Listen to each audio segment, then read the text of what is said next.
கொண்டிருக்கும் அக்கா அவர்களை இக்கூட்டத்தை மக்கள் மன்ற இளைஞர் அணி மாணவர் இளைஞர் அணியை வாழ்த்தி பேசுமாறு அன்போடு வர தோழர்களே, சமூக நீதி போராளி, சாதி ஒழிப்பு போராளி, பெண்ணுரிமை போராளி தந்தை பெரியார் அவர்களை இழிவாக பேசிய கடுசடை சீமானை கண்டித்து மக்கள் மன்றத்துடைய மாணவர் இளைஞர் அணி சார்பாக கண்டன ஆர்ப்பாட்டத்தை சிறப்பாக நடத்தி கொண்டிருக்கக்கூடிய பிள்ளைகளுக்கு மக்கள் மன்றத்தின் சார்பாகவும் என் சார்பாகவும் மக்கள் மன்றத்துடைய மாநில மாவட்ட ஒன்றிய பொறுப்பாளர்களின் சார்பாகவும் முதலில் வாழ்த்துக்களை சொல்ல கடமைப்பட்டுள்ள தோழர்களே, அதோடு இந்த ஆர்ப்பாட்டத்திற்கு வருகின்றிருக்கக்கூடிய இந்திய கம்யூனிஸ்ட் கட்சியினுடைய தோழர், மூத்த தோழர், வழிகாட்டி, இன்று பிள்ளைகள் எப்படி பேசுகின்றார்கள் என்று வேடிக்கை பார்த்து அவர்களை வளரச் செய்து இந்த சமூகத்துக்காக நீங்கள் எப்படி போராட வேண்டும் என்று சொல்லிக் கொடுத்து இந்த அரசு திட்டங்களை அனைத்தையும் இந்த மக்களுக்கு வாங்கி கொடுத்து கொண்டு அமைதியாக உட்கார்ந்து பிள்ளைகள் அப்படி உன்னதான் பேசிவிடுவார்கள் என்று கேட்டுக்கொண்டிருக்கக்கூடிய மரியாதைக்குரிய தோழர், பாசத்துக்குரிய தோழர் லாரன்ஸ் அவர்களையும் மற்றும் பாண்டிச்சேரியிலிருந்து வருகிறது பெரியார் சிந்தனையாளர் இயக்கத்தினுடைய ஒருங்கிணைப்பாளர், மிகப்பெரிய போராளி, பாண்டிச்சேரியிலே தீனன் என்றால் தெரியாத நபர்கள் கிடையாது. நாம் மக்கள் மன்ற இளைஞர்கள் மாணவர்கள் அழைத்தவுடன் நான் உடனடியாக வருகின்றேன் என்று சொல்லி அவருடன் வந்திருக்கக்கூடிய தோழர்களை அன்போடு மக்கள் மன்றத்தின் சார்பாக வரவேற்று மக்கள் மன்றத்தினுடைய பிள்ளைகள் அத்தனை பேரையும் வாழ்த்தி பெரியாரை கேவலமாக இழிவாக பேசிய சீமானை கண்டித்த தோழர்களை மீண்டும் ஒரு முறை மனதார வாழ்த்துகின்றேன். நான் இன்று வருவதாக இல்லை. நான் இன்னைக்கு வீட்டில் தான், ஜெசி வரல பாருங்க, நானும் வீட்டில் தான் இருக்கணும். நமக்கு அடுத்து ஒரு தலைமுறை வேணும். எங்களுக்கு அடுத்து ஒரு தலைமுறை இருக்காங்க, வழக்கறிஞர்கள்லாம் இருக்காங்க. மூணாவது தலைமுறையும் வந்துருச்சு, நாலாவது தலைமுறையும் இந்த சீமானால கால் எடுத்து வச்சுட்டாங்க. மூன்றாவது தலைமுறை பிள்ளைகள் ஒரு ஆர்ப்பாட்டத்தை சுயமாக நாங்கள் நடத்த போகின்றோம். இந்த கேடு கட்ட கவோரி சீமானை கண்டித்து நாங்கள் ஒரு ஆர்ப்பாட்டம் நடத்த உள்ளோம் என்று எங்களிடம் கேட்டபொழுது மாநில பொறுப்பாளர்கள் தாராளமாக நீங்கள் நடத்துங்கள், நாங்கள் யாரும் வரமாட்டோம் என்று சொல்லிவிட்டோம். நான் இன்று வந்ததற்கு காரணம், நேற்று இரவு சரியாக 10:30 இருக்கும், ஒரு தொலைபேசி வழியாக தம்பிக்கு போன் வருது, உங்களுடைய அனுமதி மறுக்கப்பட்டுச்சு, உங்களுக்கு நாங்கள் லெட்டர் கொடுக்க வரோம்னு சொன்னாங்க. பிள்ளைங்க உண்மையிலே டென்ஷன் ஆகிட்டாங்க. என்னப்பா, ஏன்னா நாங்கெல்லாம் பெரிய காசு வச்சுக்கிட்டு கொள்ளை அடிச்சுக்கிட்டு லஞ்சம் வாங்கிட்டு படிக்க வைக்கிறாங்க பாருங்க. அரசு வேலையில் இருக்கக்கூடிய அதிகாரிகள், அவர்கள் வீட்டு பிள்ளைகள் அல்ல, அன்னாட உழைச்சா சம்பாரிச்சு சாப்பிடக்கூடிய பிள்ளைகளுடைய பிள்ளைகள், மக்களுடைய பிள்ளைகள். இவங்க ஒரு ஆர்ப்பாட்டத்தை தொடங்கும் போதே காவல்துறை வேணாம்னு சொல்லிட்டாங்க. அதுக்கப்புறம் என்ன நினைச்சாங்களோ என்னமோ, ஒரு 11:15 மணிக்கு சரி நீங்க நடத்திக்கோங்கன்னு சொல்லிட்டாங்க. ஏன் என்னன்னு தெரியல. இன்னைக்கு நடத்த வேணாம்னு சொல்லி இருந்தாங்கன்னா காஞ்சிபுரத்துல காவல்துறை அசிங்கப்படுத்தி போனாங்க. உண்மையிலே அசிங்கப்படுத்திருக்கோம். காவல்துறை எனக்கு வருத்தமா இருக்கு. ஒவ்வொரு முறையும் காவல்துறைன்னு சொல்லும் போதே வருத்தம் இருக்கு. நிறைய பேர் நல்லவங்க இருக்காங்க.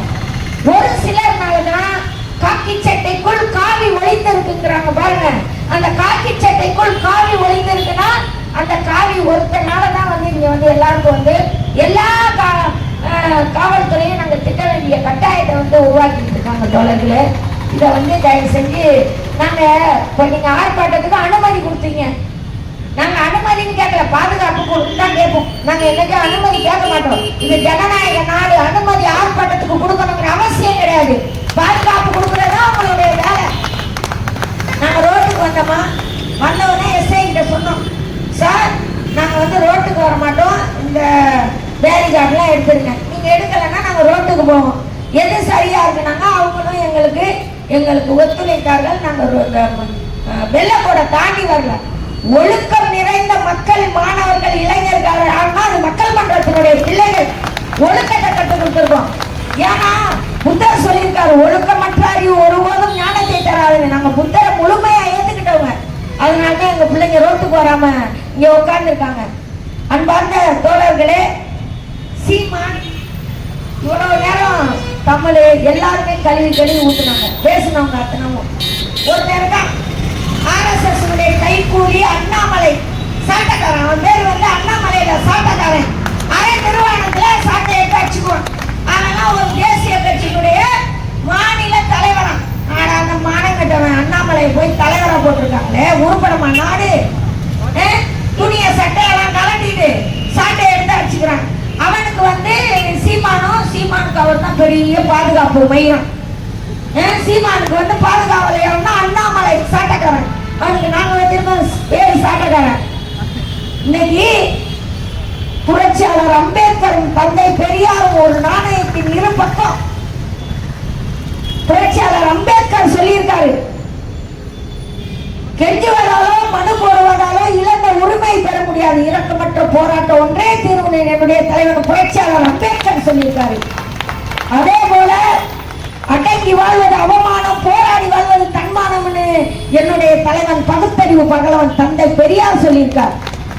அதே போல நாங்கள் மிகவும் நேசிக்கக்கூடிய தலைவர், மக்கள் மன்றம் ஏற்றுக்கக்கூடிய தலைவர் கார்ல் மார்க்ஸ், போராட்டமே மகிழ்ச்சி, மகிழ்ச்சியே போராட்டம் என்று சொல்லியிருக்கிறாரு. எங்களுக்கு இழப்பதற்கு ஒண்ணுமே இல்லை, இழப்பதற்கு எதுவுமே இல்லை. எங்களுடைய வாழ்க்கை போராட்டம், போராட்டமே மகிழ்ச்சி, மகிழ்ச்சியே போராட்டம். தலைவர்களே, தோழர்களே, சீமான் அடுத்து வாரேன். தேசிய தலைவர் பிரபாகரன், அவர் பேரே சொல்லி காலத்தை ஓட்டினாங்க அந்த கம்யூனிட்டி. சீமான் எப்ப பார்த்தாலும் மாடு கறி சாப்பிட்டேன், ஆமை கறி சாப்பிட்டேன், மயில் கறி சாப்பிட்டேன், இதே திங்கிறதும் குடிக்கிறதும் பொண்ணுங்களை வந்து பாலியல் சீண்டல் பண்றதும் தான் இந்த கவோதியோட வேலை, இந்த கம்யூனிட்டியோட வேலை, இந்த புறம்போக்கோட வேலை, இந்த எச்சு பொறிக்கையோட வேலை, இந்த திருட்டு பையனோட வேலை, இந்த சீமான் குடிகாரனோட வேலை. இந்த சொல்லுக்கெல்லாம் தகுதியானவன் யாரு? பொறுக்கி, முளமாரி, திருட்டு பையன், குடிகாரன், பெண்களை வந்து பாலியல் சீண்டல் பண்ணக்கூடியவன், எல்லா சொல்லுக்கும் சொந்தக்காரன் யாருன்னா அவன் சீமா தான். அவன் சீமா மட்டும்தான். ஏன்னா இதுக்காக தான் இந்த பேர்லாம் வச்சாங்களே நம்ம தெரியல. இந்த வருவான், இப்படி ஒரு கவோதி வருவான் அப்படின்னு சொல்லிட்டு இவன் வந்து எப்ப பார்த்தாலும் இப்படி சொடக்கு போடுறது, அப்படியே கையை தூக்கிட்டு பேசுறது. அவன் பேசுறத கேட்ட 4 பள்ளிச்சிட்டு 4 பேர் அவன் கட்சிக்காரன் இருப்பான். அவனை குடிச்சுட்டு தான் வந்து உட்காந்துருப்பான். காஞ்சிபுரத்துல இருக்காங்களா இல்லையா ஒண்ணுமே புரியல, இருப்பாங்க எங்கேயாவது ஒழிஞ்சு கேட்டுட்டு இருப்பாங்க. எவனாவது வந்து பேசுங்கடா எங்க கூட, காலத்தை உடைச்சு அனுப்புவோம். அடுத்து நாங்க ஒரு வித்தியாசமா நினைச்சிருக்கோம், சீமான வந்து காரி துப்பம் போராட்டம். ஒரு நாள் முழுவதும் அவனை காரி காரி காரி காரி துப்பணும். அப்போட அவனுக்கு வந்து வெக்கம், சூடு, சொரண ஏதாவது வருதான்னு பார்க்கணும். ஓட்டு கேட்க வருவான்ல இங்க, அவன் ஒரு புழுதல் விட்டாங்க. இந்த மக்கள் மத்தியில தான் சொல்லணும், செம்பொடி நம்ம செம்பொடி நம்ம புள்ள சீமானுடைய பாசறையில வளர்ந்துச்சான் சொல்லி வெளிநாட்டுல காசு வாங்கிட்ட ஈழத்தமிழர்களுக்கு. அந்த புறம்போக்கு எங்க பிள்ளைய அவங்க பாசறையில வளர்ந்த பிள்ளைன்னு சொல்லி காசு வாங்குறான். அவன் வயிறு பொழப்புக்கு என்ன வேணாலும் செய்வான், எவன் காலை வேணாலும் நக்கி குடிப்பான், யாரை வேணாலும் மூத்தத்தை வாங்கி குடிப்பான். RSS காரனுடைய கைக்கூலி அட்டியாளு, அண்ணாமலையினுடைய கைக்கூலி அட்டியாளு, இந்த மாதிரி ஆரம்பனுடைய கைக்கூலி அட்டியாளா வந்து சீமான் இருக்கான். சீமானே, இது பெரியார் பிறந்த மண்ணு, அண்ணா பிறந்த மண்ணு, கலைஞர் பிறந்த மண்ணு. இங்க சீமானுடைய வித்தை, மோடி வித்தை எப்படி செல்லாதோ, எப்படி மோடி வித்தை தமிழகத்துல செல்லாம போச்சோ, அதே மாதிரி சீமா உன்னுடைய ஆட்டம் இங்க செல்லாது. நீ காசு வாங்கி துண்ணுன்னா துண்ணுக்கோ, காசை வாங்கி என் பொண்டாட்டி புள்ள வயிறை வளர்க்கணும், நான் சொகுசா வாழணும்னா நீ வாழ்ந்துக்கோ, அதை பற்றி எங்களுக்கு கவலை இல்லை. ஆனால் பெரியாரையும் அம்பேத்கரையும் குறை சொல்லிட்டு தமிழ் மண்ணுல தமிழகத்துல நீ வாழணும் நினைச்சா சத்தியமா நீ வாழ முடியாது. வாங்க தெருவுக்கு தெரு உதச்சு அனுப்புவோம்.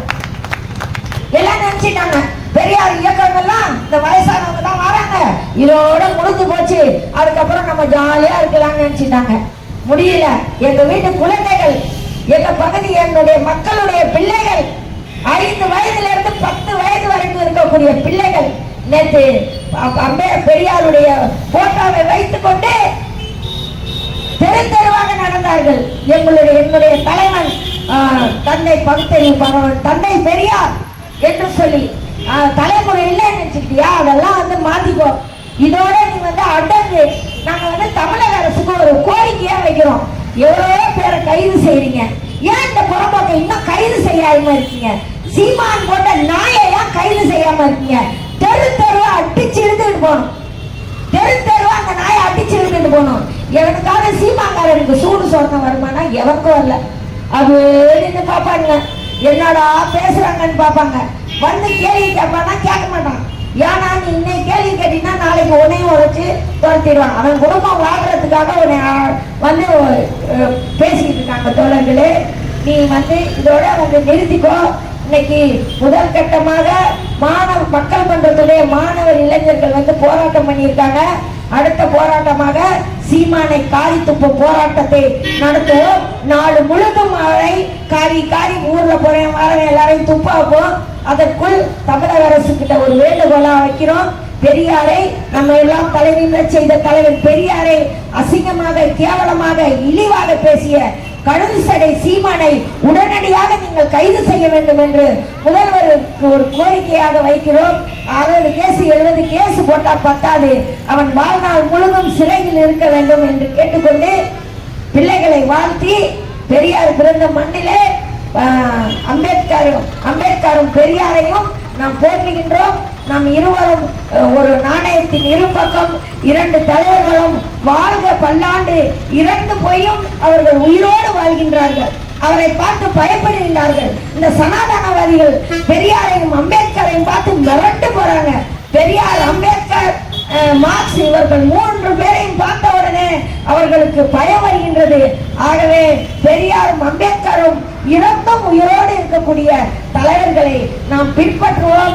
அனைவரும் நெஞ்சில் தூக்கி சுமப்போம் என்று சொல்லி அன்பார்ந்த தோழர்களே, இழப்புகள் இன்று வெற்றிகள் இல்லை, சிறைக்கு செல்வது அவமானம் இல்லை. வீதியில் இறங்கி போராடுவோம். போராட தவறினால் அவமானப்படுவோம், அசிங்கப்படுவோம் என்று சொல்லி பேச வாய்ப்பு கொடுத்த தோழர்களுக்கு நன்றி சொல்லி மக்கள் மன்றத்துடைய மாணவர் இளைஞர்களுக்கு மீண்டும் ஒரு முறை நெஞ்சார வாழ்த்துக்களை சொல்லி விடைபெறுகின்றேன். நன்றி, வணக்கம்.